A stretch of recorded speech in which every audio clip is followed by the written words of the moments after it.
तो दोस्तों हम OTR करने के बाद अब हम भरेंगे स्कॉलरशिप के फॉर्म अप्लाई करेंगे। ये हम कर रहे हैं पॉलिटेक्निक का, जो इंजीनियरिंग डिप्लोमा जो करते हैं उनके उस स्टूडेंट का भर रहा है। तो तीसरे नंबर पर पोस्ट मैट्रिक और अदर लेवल पर जो कैटेगरी है उसमें कैटेगरी सेलेक्ट कर लेंगे। उसके बाद यहाँ पे OTR नंबर जो हमें OTR मिला है वो इसमें फिलअप कर देंगे। फिलअप करने के बाद ध्यान रहे दोस्तों, हम पोस्ट मैट्रिक के स्टूडेंट की फॉर्म अप्लाई कर रहे हैं। जो new process first time registration है उनके लिए कर रहा हूँ।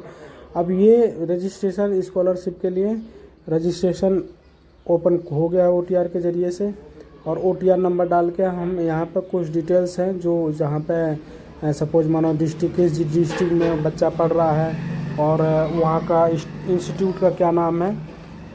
कुछ सिक्योरिटी रीज़न की वजह से मैंने ब्लर कर रखा है, तो दोस्तों इस चीज़ को थोड़ा सा मैनेज करिएगा। उसके बाद जो भी डिटेल्स हैं इसमें पूछी जाती है, सपोज माने किस ज़िले में बच्चा पढ़ रहा है, फिर कौन सा कॉलेज है, जाति का समूह, धर्म क्या है, छात्रा का नाम ऑटोमेटिकली है, नाम मोबाइल नंबर ऑटोमेटिकली है, हाई स्कूल उत्तीर्ण करने का वर्ष ये डिटेल्स डालनी है, हाई स्कूल कितने कौन से वर्ष में किए वो डालने हैं, रोल नंबर डालने हैं, और एक पासवर्ड अच्छा से पासवर्ड जो अल्फ़ाबेट में होता है, कुछ नंबरिंग होती है, कुछ स्पेशल कैरेक्टर होते हैं, वो सारे यूज करके एक पासवर्ड करके यहाँ से रजिस्ट्रेशन कर लेंगे। तो चलिए हम कर लेते हैं, बारी बारी से हम अपनी डिटेल्स को फिलअप कर लेते हैं। यहाँ पे 00 डाल देना है, फिर रोल नंबर डाल देना है, जो हाई स्कूल का रोल नंबर है वो डालने हैं।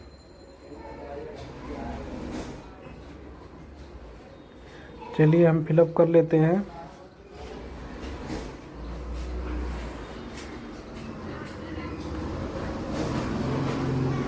अब उसके बाद हम पासवर्ड बना लेंगे।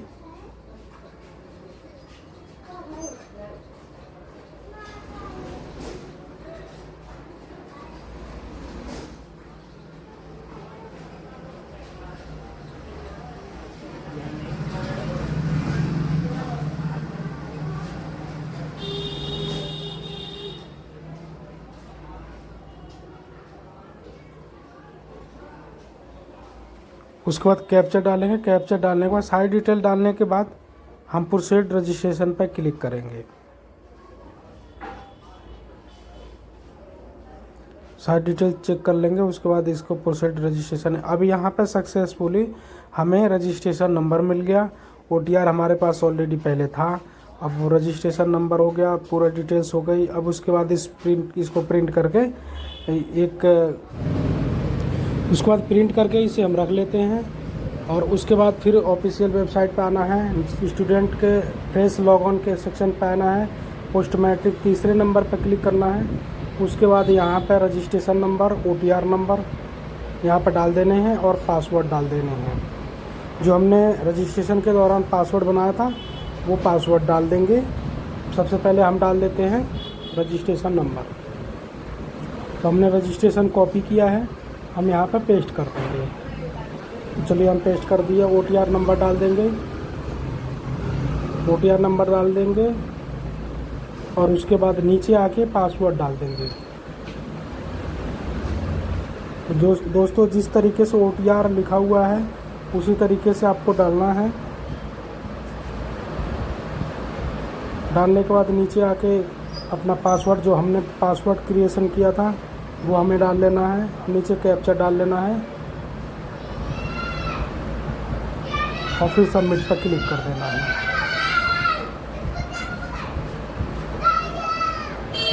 तो दोस्तों इस तरीके से हम लॉग ऑन हो गए हैं। अब हम करेंगे छात्रवृत्ति हेतु आवेदन। यहाँ पे लिखा हुआ छात्रवृत्ति हेतु आवेदन भरें, यहाँ पर सिंपली क्लिक करेंगे। यहाँ पे पाठ्यक्रम का अवधि सेलेक्ट करेंगे। इसमें जो इन्फॉर्मेशन है वो सही से अपने इन्फॉर्मेशन दे देनी है। ये सिक्योरिटी पर्पज़ से हमने ब्लर कर रखा है दोस्तों। यहाँ पे आपको कौन सा कोर्स है वो सारी कोर्स की जानकारी, जो अभी पाठ्यक्रम की अवधि है, किस डेट को आपने एडमिशन लिया था फर्स्ट ईयर में, और सेकेंड ईयर में कब लिया है, ये सारी डिटेल्स इसको फिलअप कर देना है। जैसे सपोज मानिए पाठ्यक्रम का नाम क्या है, कौन सा कोर्स कर रहे हैं, वो कोर्स सेलेक्ट कर लेना है।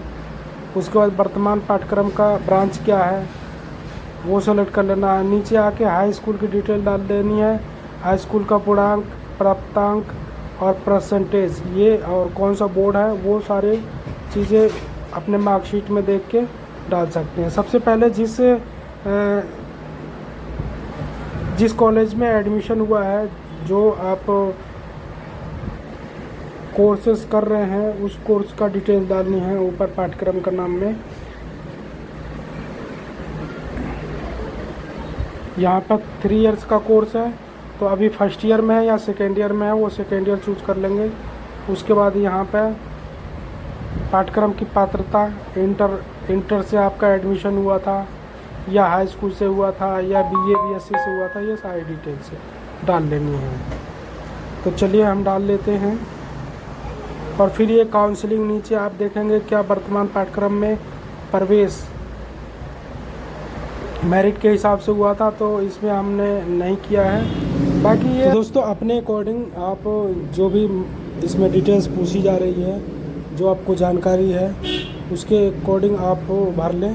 हमने यहाँ पे डिप्लोमा में जो एडमिशन हुआ था वो काउंसलिंग के अनुसार हुआ था, तो हम काउंसलिंग का डिटेल डाल लेते हैं। ये स्टूडेंट से पूछ के पूरी डिटेल्स फिलअप कर लें। और यहाँ पे फिर हाई स्कूल की डिटेल डाल लें, इंटरमीडिएट का डिटेल डाल लें। चलिए हम अपना डेटा फिलअप कर देते हैं।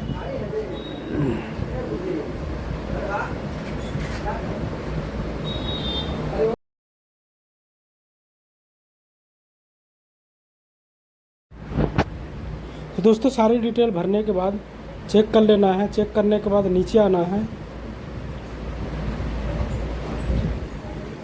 सारी डिटेल चेक कर लें कि कोई डिटेल्स गलत तो नहीं भरी गई है या मिसिंग तो नहीं है। भरने के बाद नीचे आएंगे, कैप्चा डालेंगे, सबमिट कर देंगे और अगले पेज पे आ जाएंगे। अगले पेज पे पूछ रहा है कि क्या आप डिसेबिलिटी हैं तो आप यस करें, उसकी डिटेल डालें।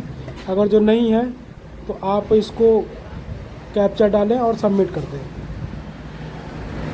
सबमिट करने के बाद आगे का प्रोसेस, आगे के पेज पर चले जाएंगे जहाँ पर नॉन रिफंडेबल का पेज होगा। यहाँ पे नॉन रिफंडेबल यानी आपकी जो रिफंडिंग फ़ीस कितनी होती है तो अपने कॉलेज में पता करके वो डाल सकते हैं। तो जो है वो आप डाल लें, उसके बाद कैप्चा डालें, सबमिट कर दें।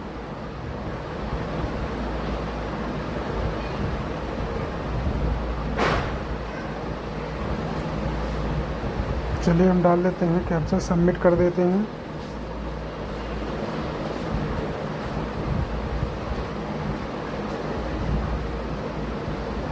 उसके बाद इस तरीके से फिर होम पेज पर जाएंगे।